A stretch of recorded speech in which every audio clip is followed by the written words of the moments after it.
Selamat pagi semua. Apa kabar hari ini? Ada yang baik, ada yang luar biasa, ada yang diam-diam saja, tergantung suasana hatinya ya. Mungkin ada yang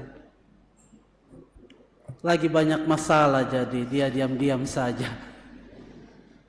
Saudara-saudari yang terkasih, dalam kebiasaan gereja biasanya pada hari raya tubuh dan darah Kristus, anak-anak akan menyambut komuni pertama, menyambut tubuh dan darah Kristus untuk pertama kalinya. Dan kita juga di Mamajang membuat hal yang sama yang biasa dilakukan oleh orang-orang Katolik di seluruh dunia. Maka hari ini saya ingin mengajak kita untuk merenungkan sungguh-sungguh mengenai Ekaristi sebagai dalam bahasa para Bapak Konsili sumber dan puncak dari hidup beriman Kristiani. Saudara-saudari yang terkasih, saya ingin memulai dengan kita semua merenungkan apa yang ditulis oleh Rasul Paulus dalam suratnya kepada umat di Roma pasal 8 31 sampai 39. Paulus mengatakan kepada umat di Roma begini, apakah yang dapat memisahkan kita dari cinta Kristus? Sengsara, penindasan, penganiayaan, kelaparan, bahaya, pedang, bahkan maut. Paulus mengatakan apa yang dapat memisahkan kita dari cinta Kristus. Saudara-saudari yang terkasih, Paulus hendak menegaskan kepada kita bahwa tidak ada yang dapat memisahkan kita dari Kristus sendiri. Maka pertanyaan yang kita renungkan adalah apa yang membuat kita tidak bisa terpisah dari Kristus? Pertanyaan ini mendasar bagi kita sebagai orang beriman. Karena tujuan akhir dari setiap orang beriman Kristiani adalah bersatu dengan Allah sendiri yang orang sebut sebagai surga. Tentu kamu semua tidak ada yang mau masuk neraka ya? Atau ada yang mau masuk neraka? Tentu kita semua mau masuk surga. Dan surga dalam teologi Kristiani adalah bersatu dengan Allah itu sendiri. Maka tadi Paulus mengatakan apa yang dapat memisahkan kita dari cinta Kristus? Jawabannya adalah apa yang kita rayakan hari ini, tubuh dan darah Kristus. Karena itu, Santo Fransiskus dari Sales mengatakan bahwa dalam Ekaristi Kudus kita menjadi satu dengan Allah seperti makanan dengan tubuh. Satu dengan Kristus lewat Ekaristi, inilah yang membuat kita tidak pernah terpisah dari Kristus sendiri. Kecuali kalau dia sendiri yang memisahkan diri. Hanya dengan menyambut tubuh dan darah Kristus secara istimewa kita disatukan dengan Kristus dan Kristus tinggal dalam diri kita. Maka itulah yang kemudian menjadi dasar Paulus tadi bilang tidak ada yang dapat memisahkan kita dari Kristus bahkan kematian sekalipun. Maka itu Bapak Gereja, para Bapak Konsili mengatakan bahwa Ekaristi Kudus adalah sumber dan puncak dari hidup beriman Kristiani. Gereja hidup dari Ekaristi sendiri. Senada dengan itu, maka Santo Thomas Aquinas juga mengatakan efek sesungguhnya dari Ekaristi adalah perubahan dari manusia menjadi Allah.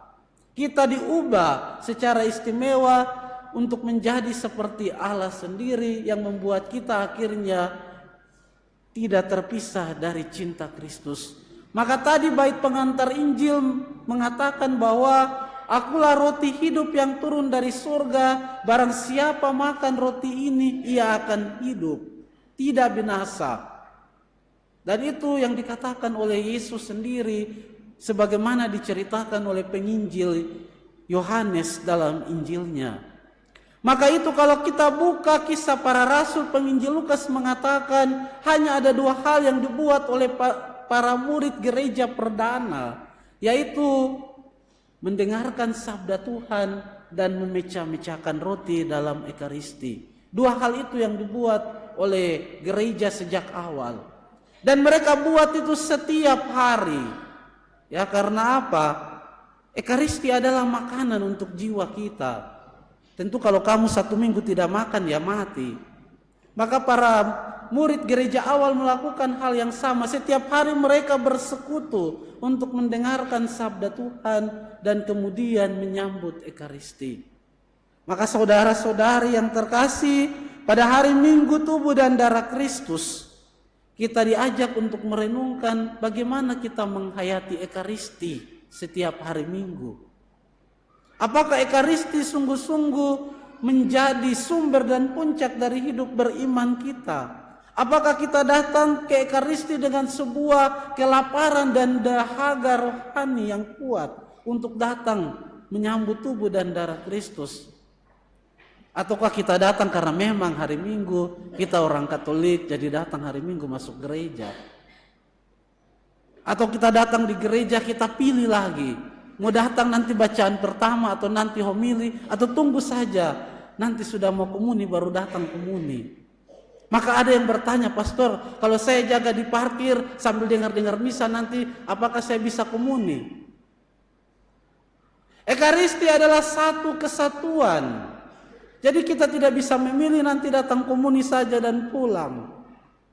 Sejak awal kita memulai Ekaristi dengan tanda salib. Ritus tobat mempersiapkan kita, menyucikan kita dari dosa-dosa kecil yang kita buat, supaya nanti kita layak untuk menyambut tubuh Tuhan.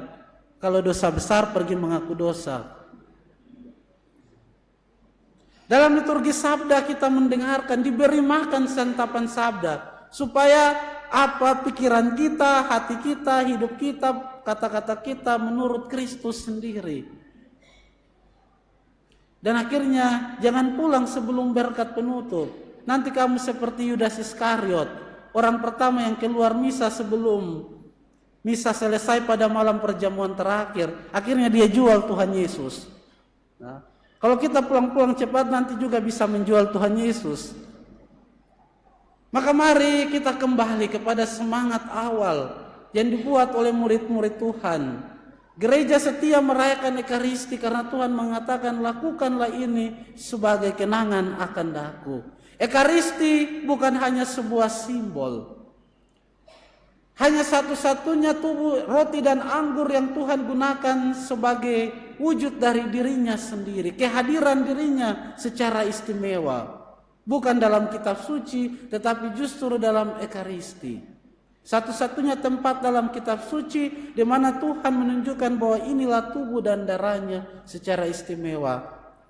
Maka mari adik-adik yang terkasih, hari ini kamu menjalani bagian kedua dari sakramen inisiasi Anda sesudah menerima baptis, dibersihkan dari noda dosa asal, diangkat menjadi putra dan putri Allah dan menjadi anggota gereja. Hari ini kalian melangkah lebih jauh untuk bersatu dengan Kristus dalam Ekaristi.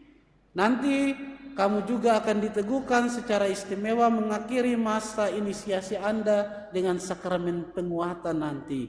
Semoga kalian selalu datang ke Ekaristi dengan sebuah semangat, sebuah hati yang menggebu-gebu untuk bersatu dengan Tuhan sendiri. Karena panggilan utama dari kita semua adalah menyerupai Kristus. Dan itu pertama-tama dibangun dari Ekaristi. Mari semoga hari raya tubuh dan darah Kristus menjadi momen kita memperbaharui kembali iman, komitmen kita untuk datang mencintai Ekaristi Kudus, mencintai Yesus sendiri. Masuk gereja hari Minggu, datang dari awal sampai akhir, jangan setengah-setengah. Ya. Semoga Tuhan memberkati kita semua. Amin.